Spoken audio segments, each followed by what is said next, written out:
Good afternoon, wrestling community, and welcome to the latest edition of WrestleTalkShow. I'm your host, Joshua Zimmerman, here to bring you the latest and greatest professional wrestling news, bits, rumors, ins and outs, anything and everything pro wrestling, from WWE, TNA, ROH, and everything in between. We cover it.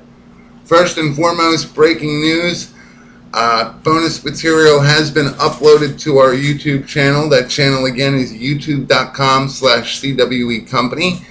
And you can view bonus material about an hour long, something I recorded 2 months ago or better, but was debating on when and if ever to publish it. It was the plan was to make it the start of the material for the paid portion of the site that we're going to be introducing on the 1-year anniversary. A lot of things planned for that. No, I shouldn't say the 1-year anniversary. I believe we're either going to do it, just to clarify, we're either going to do it on the 1-year anniversary, which is in June, I believe, or I'm still debating. I might just do it when we announce the logo contest winner on May 15th show. It's literally a 4-week difference, so I really don't, unless my guy that's doing the work for me needs the 4 weeks, we might be able to launch the site at the same time we announce the contest winner. And on that note, we're going to hype the contest here right now, but again, check out that bonus material, about an hour of content on the Jersey Shore, done right around the time we found out that Snooki would be taking the place of an actual wrestler, and threw out an actual wrestler just for Jersey Shore hype that no one watches.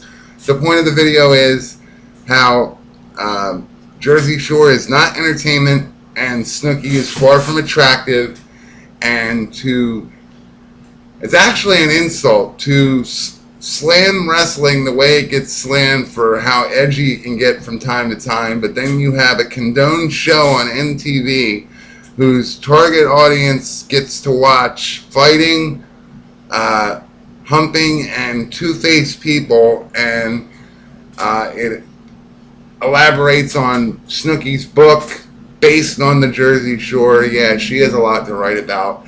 Point is, she's not entertaining. She shouldn't be compensated for having no ability whatsoever. The only ability she has is being a whore, as the video emphasizes. And it's a ripoff. And like I said, we're working on a campaign. We've actually, as of when that video was done, we're still working on it. But we're serious about that. We have contacted the FCC, MTV, and various other support groups to get Jersey Shore off the air, as it's not. This should be an 11 o'clock show, an 11 p.m. show when all the kids are in bed. Instead, it aims for kids, and then you wonder why your kids know more about sex at 13 than you did when you were 13. Well, your answer is people like Snooki, who just put their body out there and get book deals based on the fact that she creates her own problems. Explain it to me. But we encourage you, youtube.com/CWE Company. Check out the video while you're there. Check out over 100 plus archived videos. Remember to like, subscribe, and comment on each and every video just below it. You can do all that. Let's get into our show today. We have a little bit of news, not a lot of news today, not a news-heavy day. We had the results of the supplemental draft that occurred yesterday. Last year's draft supplemental portion was 3 hours in length. This year topped it. They did a draft every 15 minutes, and the supplemental portion lasted 5 hours. So let's get right into that. But before we do, we want to thank our audience. Without you, this would not be possible. An audience that appreciates bonus material and everything else that we try to do on this show. I want to give a special shout out to the Dale, who seems to be the first person to comment on every video. Literally, I published the Snooki stuff around 1:30, and the Dale had already jumped on it last night. He jumped right on it, and I want to thank him and all of you for your viewership and support. But we'll have plugs later on. Let's get into what you really care about. Due to the fact that I was corrected the other day, I took the liberty of getting the ratings from last Thursday's Impact all the way up to where we're at currently. This way you get everything in one show, so it's not scattered. But here we go. WWE Draft Monday Night Raw for April 25th, 2011 seen a 10% ratings boost from normal because of the draft. This past Monday's show scored a 3.47, up 10% from last week's 3.13. The draft episode was essentially even with Raw 2 weeks ago, which scored a 3.45 rating. Raw averaged 5.20 million viewers, again up 10% from last week's show. Raw by the hour, Raw averaged 5.18 million viewers in the first hour and 5.22 million viewers in the second hour. WWE Tough Enough on that same night, April 25th, 2011, scored a 1.73, rounded down as it usually is. It scored a 1.7. Still good for the show considering last week's episode scored a 1.54 or a 1.5. The show is up by 0.2 of a ratings percent, and the show averaged 2.45 million viewers.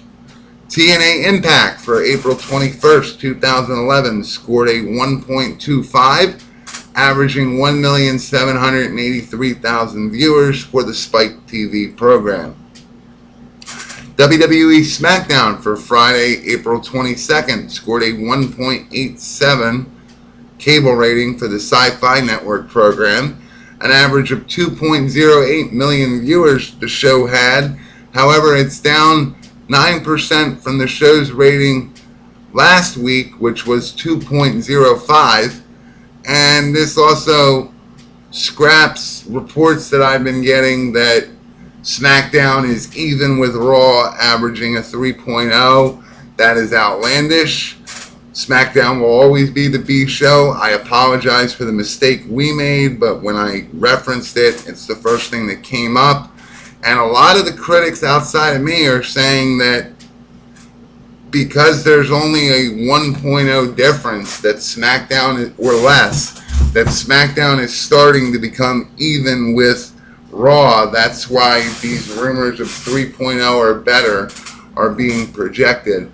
We want to emphasize again that this is not true. SmackDown will always be the B show, and it's actually less than 2.0 this week. Was over 2.0 last week, but we'll see what happens. You're going to see a lot of things change in the next couple months. Edge is gone. They're really going to feel that. They better hope damn well that their draft pays dividends and that CM Punk comes back and they don't lowball him to the point where he's not just refusing the renewal. He doesn't want to hear anything.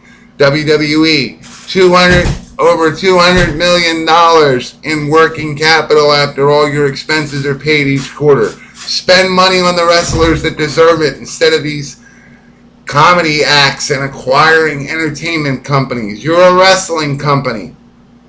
You've gone from being all about wrestling and building that up to be... Vince, don't even get me started. You made it known for years since you've taken over this organization that wrestling was your passion. Now you diss all us wrestling fans and want to disassociate yourself with wrestling. Give me a break. Moving on to your wrestling news, and we'll come back to some of these topics as one of them's the show segment and a couple points to ponder. Chris Jericho Tuesday night was eliminated from Dancing with the Stars after receiving the lowest show since his debut appearance on the show. So I know you all are heartbroken about that, and we wish Chris Jericho the best of luck in all his future endeavors. As just mentioned, WWE wrestler CM Punk could be gone from WWE by summertime, and if WWE keeps it up, he will be. Why? Because he knows where he stands. He's not stupid. CM Punk is still working on the final months of his original WWE deal, and it potentially creates another hole in WWE's dwindling roster of full-time stars. Punk is considering not renewing his contract when it comes due in a few months. This report comes from the PW Insider. Punk has reportedly turned down a long-term offer because of burnout from the schedule and not being featured prominently in WWE storylines. So if WWE, translation, if WWE loses CM Punk, WWE will have no one but Vince McMahon to blame. You're cheap, Vince. You'll spend all this money on guys that you wind up future endeavoring, but the people that make you your money, you're going to lowball them. Now, I want to emphasize that this is believed right now, as they're still working on the final months of his contract. They have time to negotiate.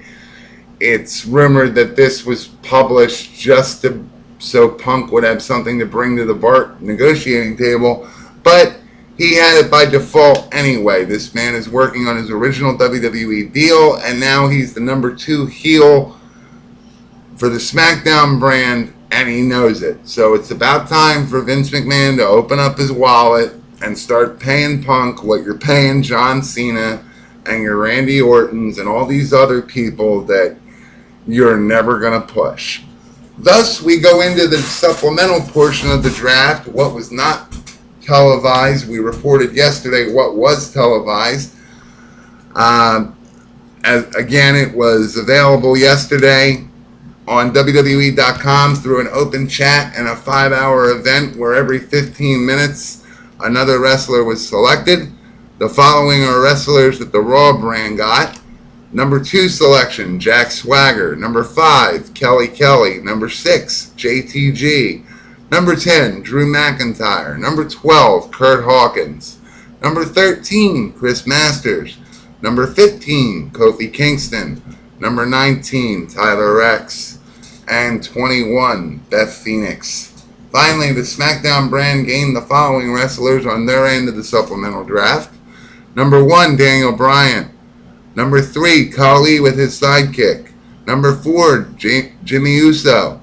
Number 7, Alicia Fox. Number 8, William Regal. Number 9, Yoshitatsu. Number 11, Diva Natalya. Number 14, Jey Uso. A long drawn about way to reunite the Usos on SmackDown. Way to go. Number 16, Ted DiBiase Jr. Number 17, Tyson Kidd. Number 18, Tamina. Number 20, Alex Riley. And finally, number 22, Sheamus. Moving on to our show plugs and demographics, we want to give a special shout out to our friends Wade Keller and James Codwell of the PW Torch. Available at pwtorch.com. They also bring you the latest and greatest, literally up to the minute almost, of professional wrestling news. They have a daily podcast, Monday livecast they call it, Monday through Friday. Monday it comes on the hour before Tough Enough, 8 p.m. or 7 p.m. to 8 p.m. Eastern. And then Tuesday through Friday, 5:30 to 6:30 p.m. Eastern. They also have a members-only site starting at like $5 a month. You can check that out at pwtorch/govip, or check out the free version before you buy, and all the audio available there, again, at pwtorch.com. SmartWrestlingFan.com, coming off the heels of its 3-hour podcast last night, right after I got done saying that the live version was good because they spend the first 45 minutes putting the show together, and a lot of the stuff you'll hear gets cut out, so it's kind of a raw look at it. This was the one show last night that they were on time. It ran from literally 9, I want to say by the time emails were done, 9 p.m. till maybe quarter after midnight. I know when they started reading email, they do Raw last. When they started reading emails for Raw, it kind of gave it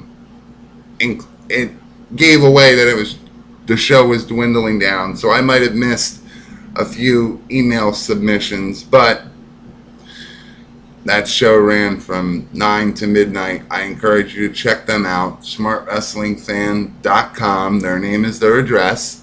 And if you're already a fan of smartwrestlingfan.com, right on the main site of the page, right at the very bottom before the contributors are listed of the show, the SWF team has posted the first 200 episodes of the show.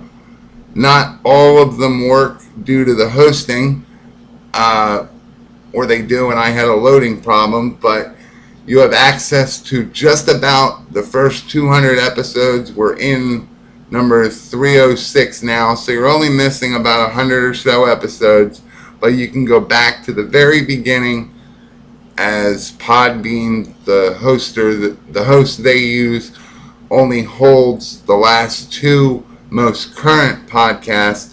So this is definitely a way for you to go back in history and see how that program was built. We want to thank Jason Powell and all the folks at ProWrestling.net. Jason and his clan also have a free audio show. They do weekly, .net Weekly, 45 minutes or more, reviewing Raw, SmackDown, pay-per-views, and the ins and outs of professional wrestling. He has a free site, ProWrestling.net, and then right on the right-hand side of his free site is the members-only site, where you'll get, for just about $7 a month, you get ad-free access and tons and tons and tons of content.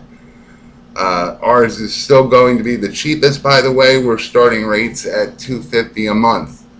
So look forward to that again in the next 2 months, when the new site will be launched with the logo contest winner, or we'll wait till the 1-year anniversary show and launch it there. We're putting together the 1-year anniversary show, so we have a lot of stuff planned for you. As of when 10 minutes before this show was recorded, the male demographic makes up 95% of our total audience, and the female audience makes up 5%.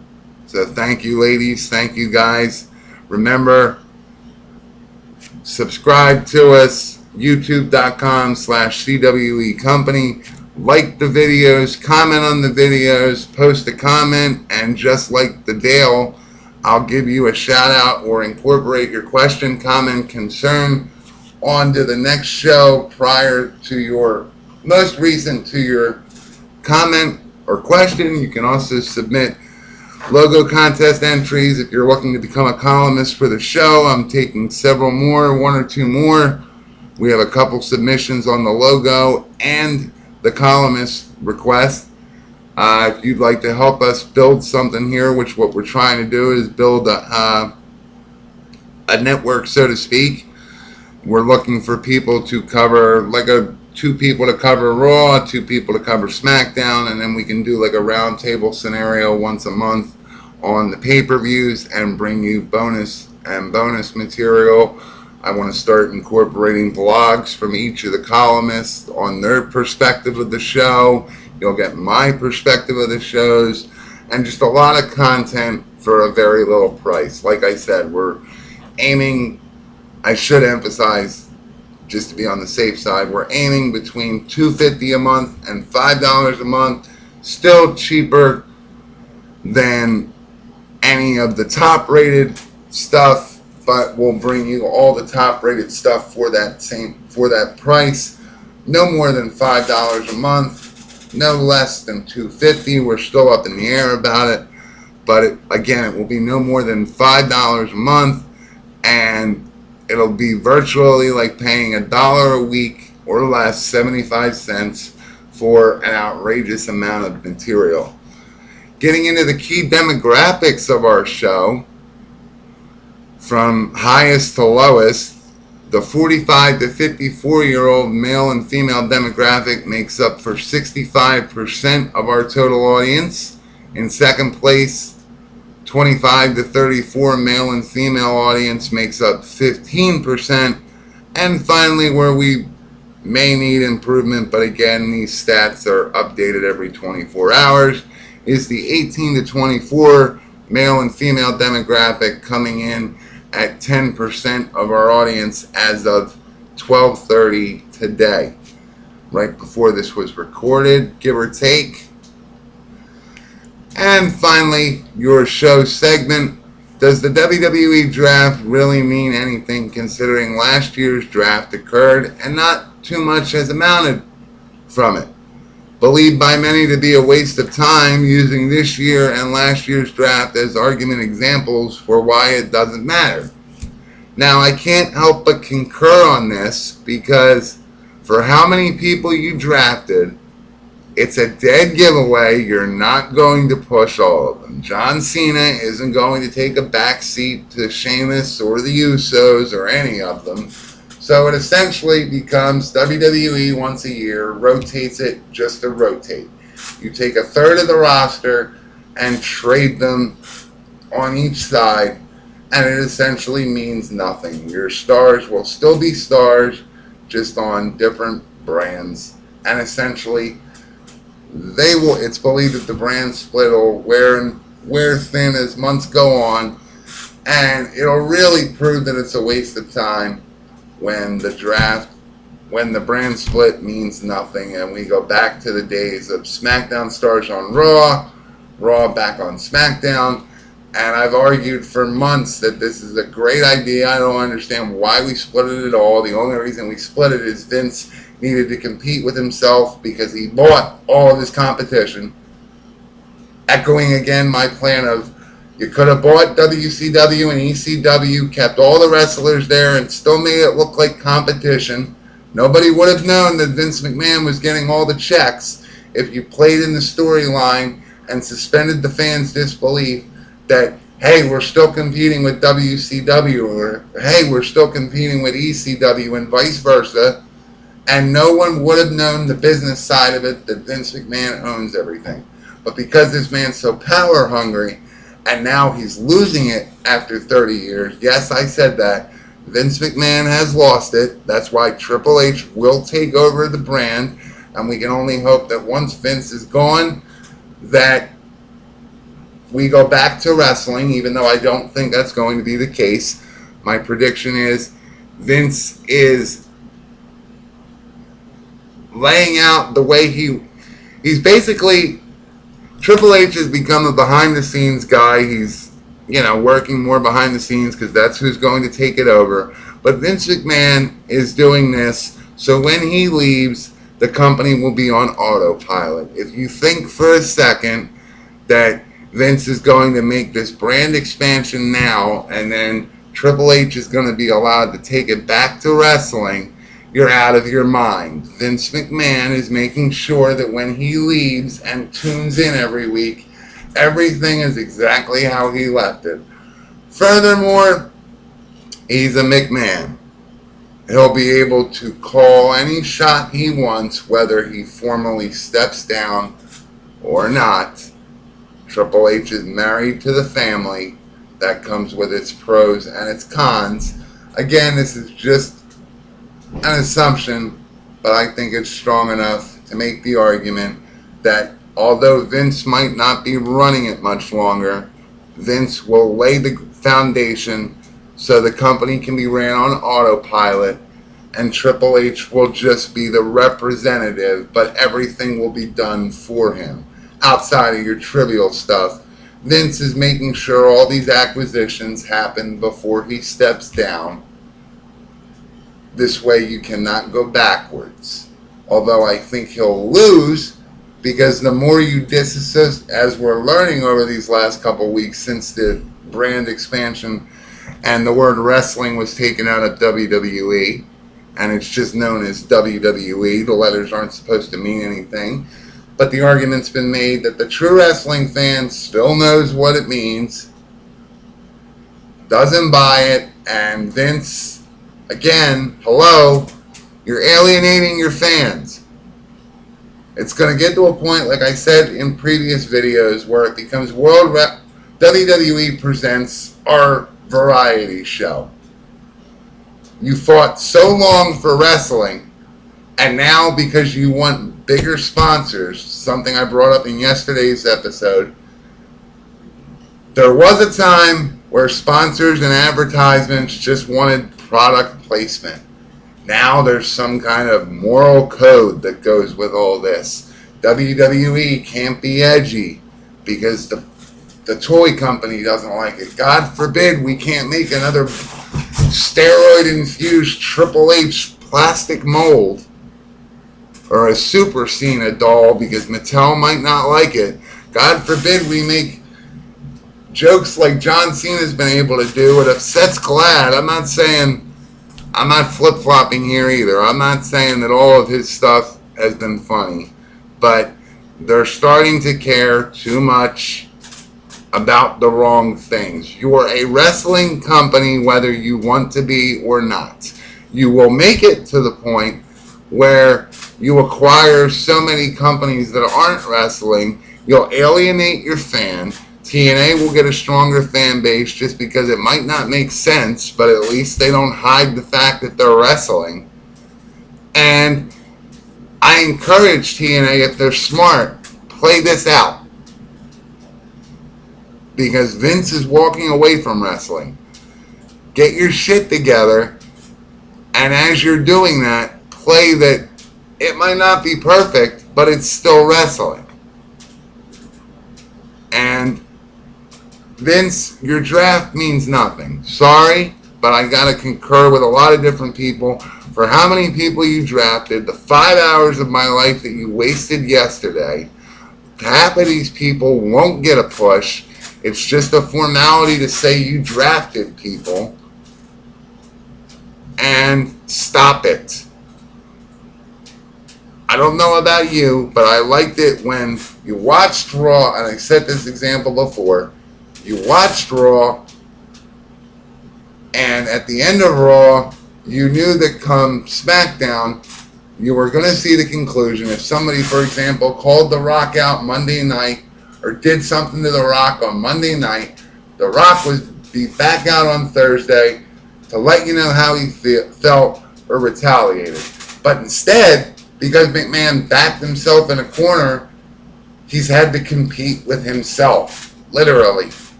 Again, there was no reason for the buyout. You could have bought all these companies and not made it public and played it off where the same people that were in WWE, since you hired them all anyway and kind of wasted their life and time to begin with, you hire all these wrestlers anyway, making it seem like you're the good businessman, just to dwindle down good wrestlers, strip them of everything they know, and essentially get rid of them, just so you're the only game in town. And how's that working out, Vince? It's not. You wouldn't be flirting with Raw on SmackDown and SmackDown on Raw and your draft bullshit if you wouldn't have done this to yourself. WWE essentially competes with itself because Vince McMahon, in his infinite wisdom, thought it would be a good idea, instead of just buying the companies, and since you were going to employ the workers anyway, or for the short time you did, since you planned on taking on all the talent, you could have kept everyone in play in each company and made it look like they were still competition. The fan wouldn't have known the difference. You went out of your way to make yourself the only game in town. And that works if there was somebody right behind you. But we need another ratings war. What you're giving us now is ridiculous. Every company expands. We're getting away with wrestling. No, your bread and butter is wrestling. And again, the more you push away from that, the more you'll alienate the fan, and they'll wind up, for example, watching an independent that comes on once a month because at least it's quality wrestling versus the entertainment, comedy, guest star, Bob Barker bullshit we see every week. Smarten up, Triple H. Do not let Vince bury wrestling like he's doing. Okay? This entertainment platform is also a segue to when Linda runs. God forbid we're not PG when Linda McMahon runs. First off, let me address that. Linda, you lost last year. You're going to lose this year. Why? Because even when you step down from WWE, it's still on your resume. The way you treat your wrestler, the people that make you your money, and the way you blatantly misclassify them, adamantly say you don't believe, you do this so you don't have to pay benefits and you don't have to take care of them outside of their contract, is ignorant and irresponsible. Shame on you. These people, and I've emphasized it the last couple videos especially, these people are the reason you have $200+ million every quarter. Do not put a cap on your wrestlers. This would allow you to rotate wrestlers out. This way, who's ever on top now, 6 weeks or however you want to rotate it, they get a break and you push people on a regular basis. I'm tired of Super Cena. I'm tired of the human jar of mayonnaise. I'm tired of Randy Orton trying to be Stone Cold Steve Austin and or Kurt Angle at the same time. Give it up. Start treating your wrestlers like they matter and not just contractually binded to you just because you have that ability. Spend some of your money. Bring the wrestling back. Stop trying to disassociate it. She's not going to win the Senate seat. Everybody knows the track record that you and her have cemented. It's done. You've proven that you don't care. You've proven that you really don't care, that you'll pay these people whatever you need to pay them, and then when they become yesterday's news or hurt, all you have to do is buy out their contract, the rest of their contract, and say have a nice life. And you get to sleep well. Why? Because you don't worry about anything. Whereas if you had a plan where the employer put in some and you asked every wrestler to do something, like a 401k and a small benefits package, after the wrestling they would have something.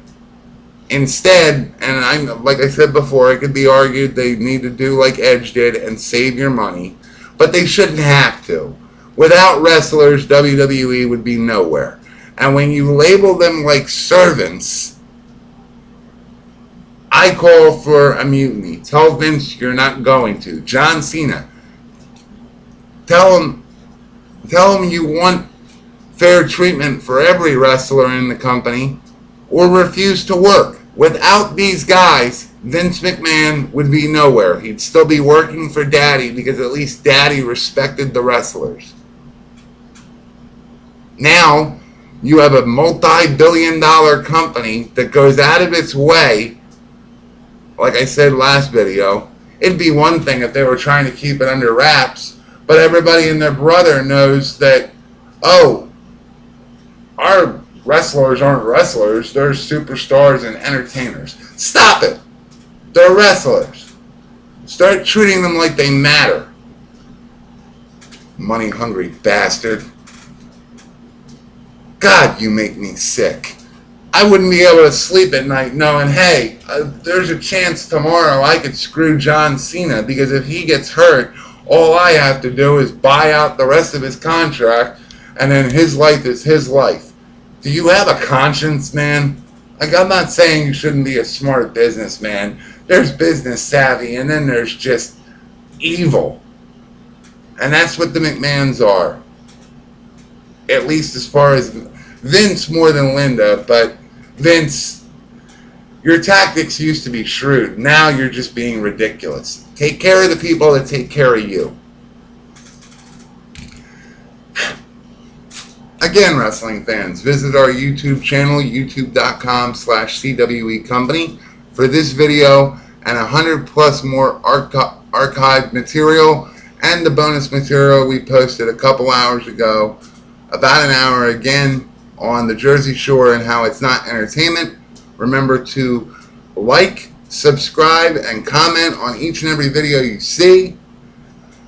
Everything's archived. You can start from the very beginning of the show with no interruptions. The shows get longer as we broke away from the YouTube 15-minute mold and are able to bring you videos such as this and a couple videos that are over 3 hours long, a couple different videos over an hour long, a lot of things we got planned for you. Friend us on Facebook and Twitter, both at CWE Company. Again, submit show questions, comments, concerns to cwecompany@gmail.com. Also, submit the logo contest. And if you're interested in becoming part of the WTS team, submit your resume and area of interest that you'd like to do to said, and your wrestling knowledge to said email address, cwecompany@gmail.com. Visit the show website, WrestleTalkShow.webs.com. There you can interact with the online forum, the questions we posed in today's episode, as well as pre-generated questions already there. If you don't want to submit it to the email, you can put it on public display on the forum. Support the show by clicking support the show link while you're there. You can donate as little or as much as you want via the PayPal link. And considering economic hard times that we're all going through right now, no matter where you are, if you cannot donate, it's completely understandable. The next best thing is everything we just suggested. Refer a friend, like the video, comment on the video, become interactive. The whole purpose of this show is to give you the voice, and then for me to come back and forth with you, or to relay your messages through these videos. It's kind of done off the cuff, like there isn't a format per se. Anything we want to do, we can do. God bless the internet. And visit our friends that we mentioned earlier. And until next time, guys, I want to say thank you. And remember the contest, the logo, just to emphasize on the logo contest real quick, running from now till midnight, May 14th, 2011. On the May 15th installment, we will announce the winner, the prize package, and then request said shipping information from the winner. But again, you can submit those logo entries to cwecompany@gmail.com. Again, only two stipulations: either WTS, the initials of the show, or the full show name, Wrestle Talk Show, need to be included. Whether or not, I've gotten a couple submissions with my name in it. If you want to do that, you can do that, but there's really only those two requirements. And until next time, folks, we hope you enjoyed the show. Refer a friend, help us out any way we've mentioned, and thank you for those that do. We greatly appreciate it. Have a great night.